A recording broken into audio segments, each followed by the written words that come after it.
Hello दोस्तों, मेरा नाम है गिरधारी सिंह राजपूत। हम आज याद करेंगे छत्तीसगढ़ के इतिहास को। छत्तीसगढ़ का इतिहास हम क्लास स्टार्ट करते हैं। देखिए, इसमें समझने जैसा कुछ नहीं है। जहाँ समझने की समझाने की जरूरत है मैं वहाँ समझाऊंगा। बाकी इतिहास में आप सभी जानते हैं तथ्यों को याद करना रहता है। तो यहाँ पढ़ाने के साथ साथ आपको सारी चीजें याद कराई जाएंगी। तो चलिए स्टार्ट करते हैं।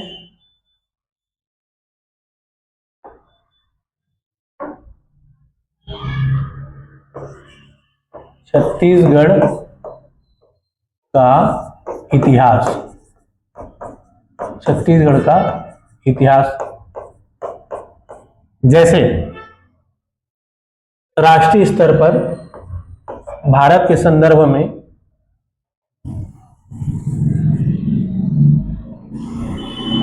तीन तीन काल में बांटा गया है इतिहास को। वैसी छत्तीसगढ़ के संदर्भ में भी तीन काल में विभाजित है छत्तीसगढ़ का इतिहास। सबसे पहला कौन सा है? प्रागैतिहासिक। प्रागैतिहासिक काल। प्रागैतिहासिक काल। दूसरा आद्य ऐतिहासिक काल।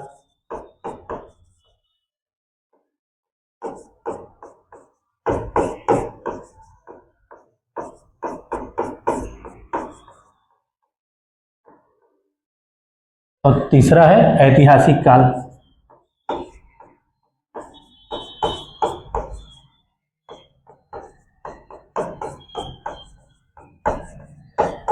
ये जो विभाजन है प्रागैतिहासिक काल, आद्य ऐतिहासिक काल और ऐतिहासिक काल, ये लिपि के विकास के आधार पर है।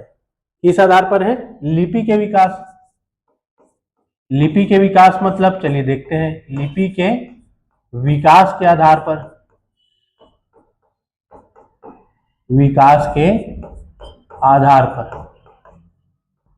आधार पर, लिपि के विकास के आधार पर प्रागैतिहासिक काल में कोई लिखित साक्ष्य नहीं है।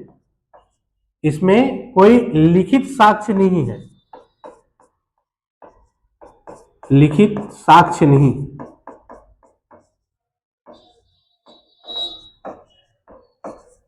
इसमें लिखित साक्ष्य है। लिखित साक्ष्य, साक्ष्य है, परंतु इसे पढ़ा नहीं जा सकता। पढ़ा नहीं जा सकता। आद्य ऐतिहासिक काल में लिखित साक्ष्य है परंतु इसे पढ़ा नहीं जा सकता। पढ़ा नहीं जा सकता। इसमें क्या है? ऐतिहासिक काल में लिखित साक्ष्य, लिखित साक्ष्य है, लिखित साक्ष्य, और इसे पढ़ा भी जा सकता है। पढ़ा जा सकता है। चलिए देखिए, इसे मैं एक बहुत ही दैनिक जीवन में उपयोग होने वाली चीजों से याद कराऊंगा। लिखित साक्ष्य नहीं, इसमें लिखित साक्ष्य नहीं, उसकी जगह भाव चित्रात्मक लिपि का उपयोग किया जाता था। भाव चित्रात्मक, भाव चित्रात्मक लिपि।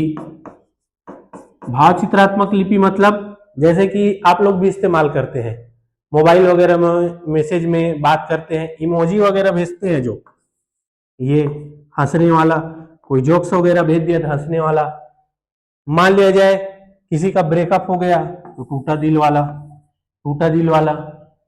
ये सभी क्या है? ये भाव चित्रात्मक लिपि है। इसी प्रकार के देखिएगा जो शैल चित्र प्राप्त हुए हैं उनमें इसी प्रकार के भाव चित्रात्मक लिपि का ही प्रयोग हुआ है। जैसे शिकार कर रहे हैं, दौड़ा रहे हैं, तो धनुष लेके दौड़ा रहे हैं, उसका चित्रात्मक लिपि। इसी प्रकार इसपे आद्य ऐतिहासिक काल में क्या है? लिखित साक्ष्य है परंतु पढ़ा नहीं जा सकता। अब इसको उदाहरण कुछ भी डॉट वाट लिख के भेज दिए, कभी देखिए कोई भेज देते हैं इसी मजाक मस्ती में, तो वो भेज तो रहा है, लिखा हुआ है, लेकिन उसको आप पढ़ नहीं पाते। अब लिखित साक्ष्य क्या है? लिखित साक्ष्य है जैसे किसी को हाय, हाय लिख दिए, हाय लिख के भेज दिए, वो समझ पा रहा है कि हाँ हाय हेलो कर रहा है, हेलो लिख के भेज दिए। ये क्या है? लिखित साक्ष्य है और इसे पढ़ भी सकते हैं। चलिए देखते हैं इसमें आगे हम प्रागैतिहासिक काल फिर से रिपीट करा देता हूं। प्रागैतिहासिक काल, आद्य ऐतिहासिक काल, ऐतिहासिक काल। लिपि के विकास के आधार पर, लिपि के विकास के आधार पर इतिहास को 3 भागों में बांटा गया है, प्रागैतिहासिक, आद्य ऐतिहासिक, ऐतिहासिक। प्रागैतिहासिक को इंग्लिश में क्या बोलते हैं? Pre historic. इसको प्रोटो हिस्टोरिक और इसको हिस्टोरिक।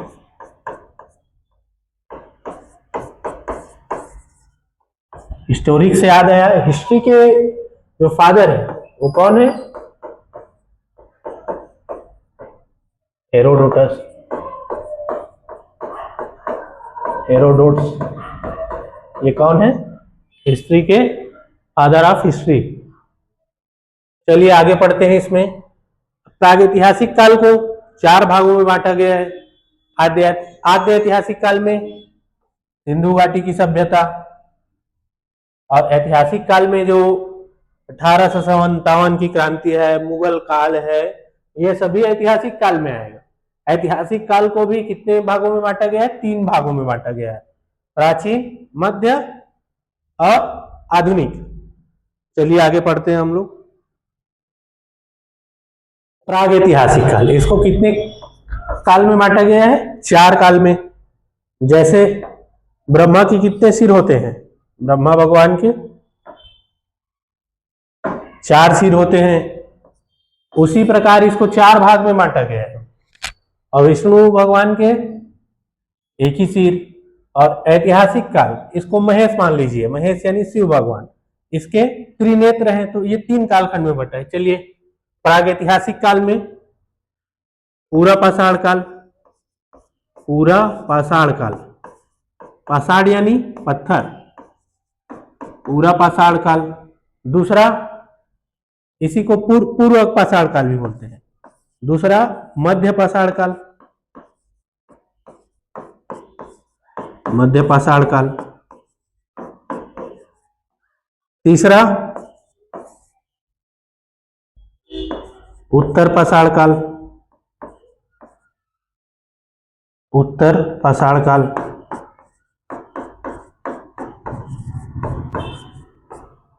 चौथा नवपाषाण काल,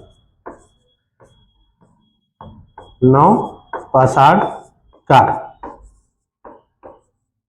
देखिए इसको अपन ऐसे याद रख सकते हैं,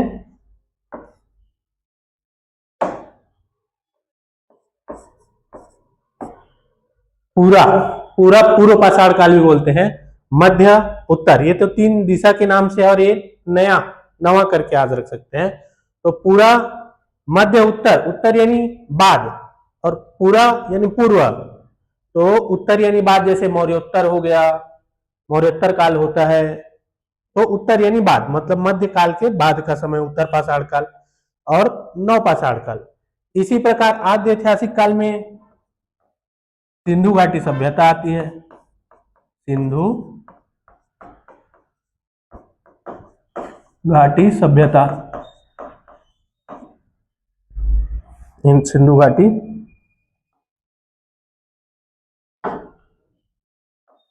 सभ्यता। और ये कितने कालखंड में विभाजित है? प्राचीन और मध्यकालीन इतिहास, और ये आधुनिक।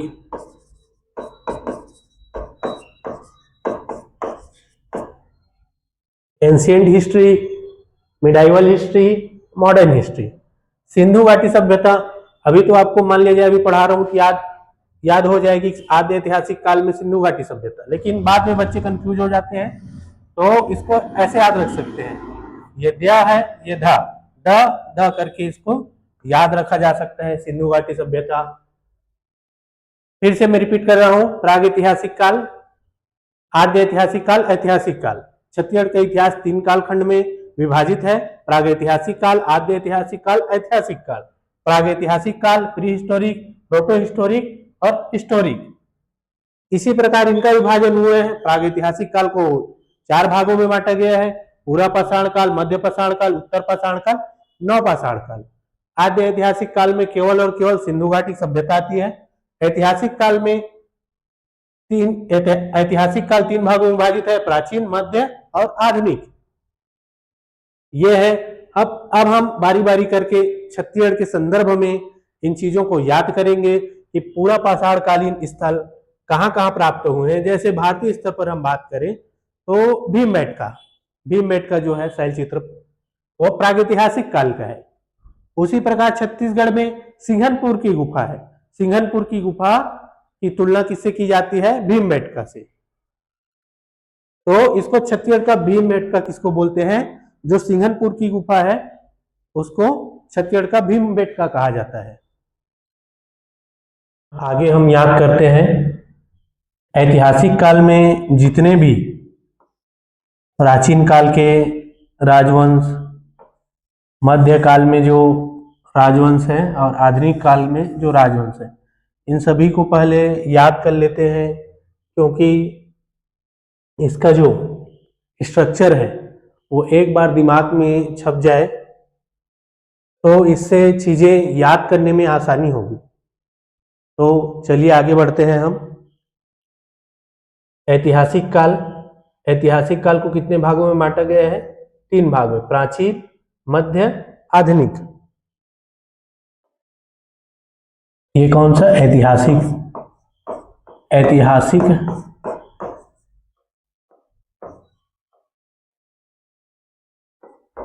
ऐतिहासिक काल, इसे कितने भागों में? 3 भागों में बांटा गया है। कौन कौन सा? प्राचीन,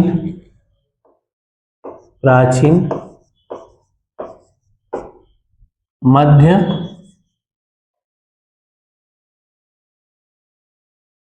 और आधुनिक।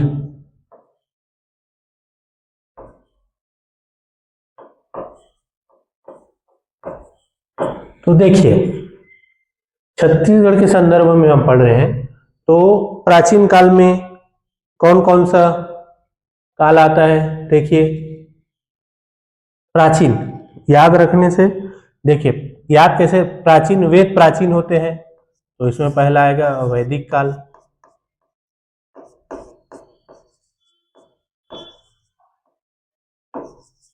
उसके बाद दूसरा रामायण काल,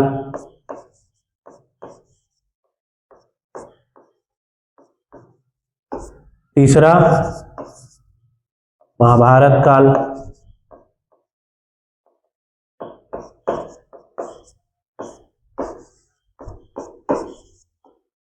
चौथा महाजनपद काल,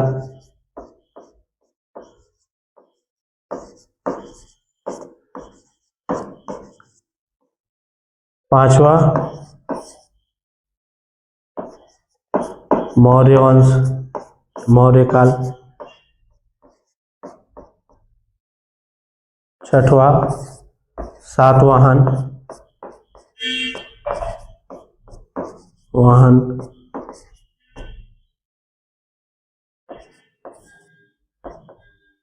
कुषाण,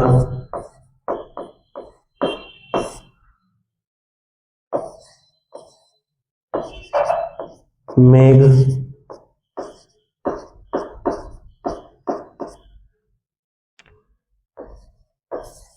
वाकाटक,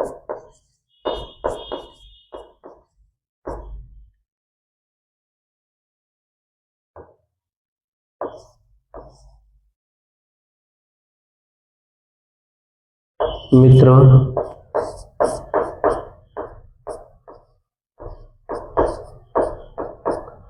ग्यारहवा गुप्त वंश,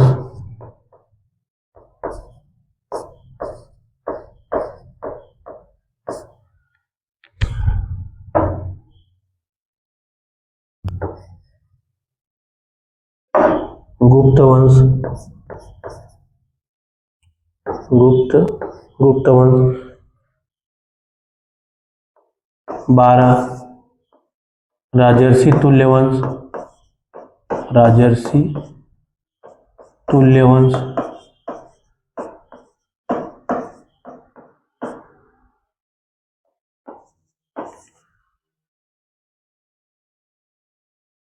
नल वंश।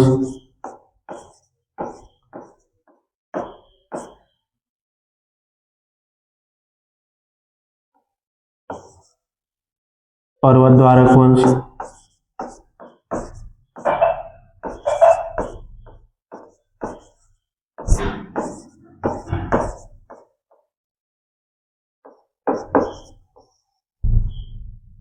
15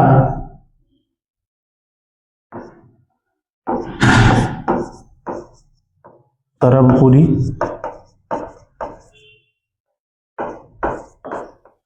16 सैलवंश।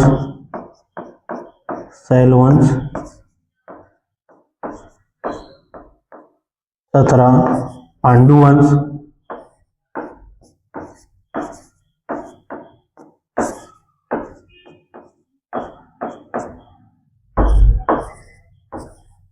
12 वंश।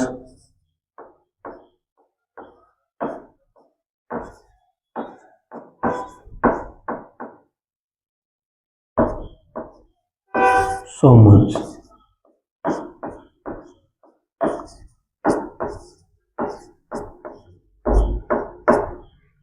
इन चीजों को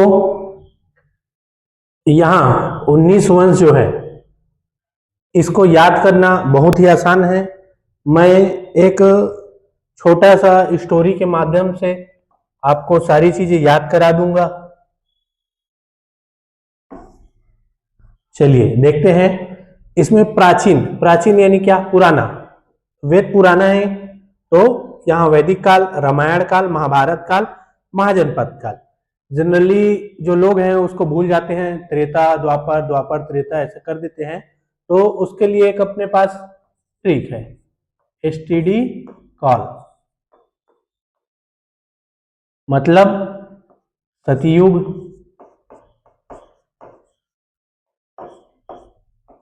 टी से त्रेता, डी से द्वापर और काल से कलयुग।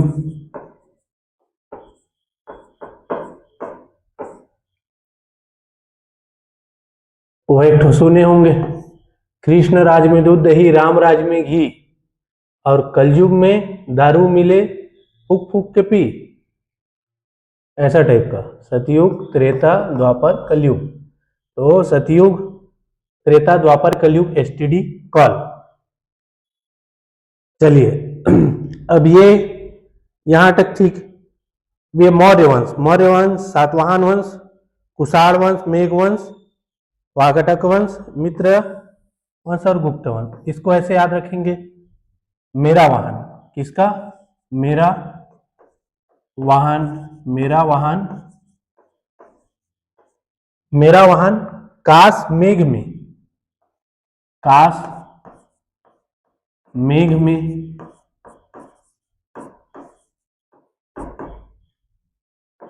वाक करता, मित्र गुप्त रूप से, मित्र गुप्त रूप से, गुप्त रूप से। देखिए मेरा से क्या है? मौर्य, मेरा से मौर्य। वाहन यानी समझते हैं गाड़ी, मोटर, कार। तो वाहन से सातवाहन, सातवाहन। काश से कुषाण, कुषाण वंश। और मेघ से मेघवंश, मेघवंश, मेघवंश। और वाक यानी चलना जी। वाक यानी यहाँ वाकाटक वंश, वाकाटक वंश। जैसे वॉक करते हैं ना आप, इवनिंग वॉक, मॉर्निंग वॉक, है कि नहीं, वैसे ही है वॉक यानी चलना, वाकाटक वंश। और मित्र, मित्र यानी जानते हो फ्रेंड, मितान, मित्र यानी मित्र वंश, मित्र, फ्रेंड, सखा, यार। होता है ना कि लोग को लंगोटिया यार। गुप्त, गुप्त जी, गुप्त, गुप्त से गुप्त वंश। गुप्त यानी क्या होता है, गोपनीय, गोपनीय, गुप्त वंश। चलिए, अब सोच रहे होंगे इसको, ये तो ट्रिक दे दिए, अब इसको कैसे याद किया जाए। कोई दिक्कत नहीं है, चलिए इमेज दिखते हैं, उसके बाद ये याद हो जाएंगी चीजें। ये देखिए,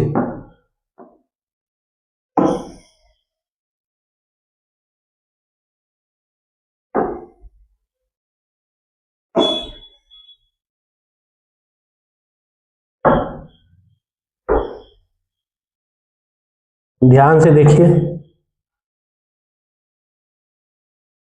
वाहन है, कार है, कौन से कंपनी का समझ नहीं आ रहा है, कार है लेकिन वाहन है। अब देखिए इसमें, देखिए इसको, चलिए, मेरा, मेरा से मौर्य हो गया, वाहन कास, मेघ, ये मेघ है, मेघ, मेघ यानी बादल, मेघ में वाक, वाक करता मित्र जोड़ लेते हैं, मित्र गुप्त रूप से हो गया। देखिए ये मेरा वाहन काश मेघ में वाक करता मित्र गुप्त रूप से। चलिए अब आगे पढ़ते हैं, चाहे तो आप इसका स्क्रीनशॉट ले लीजिए।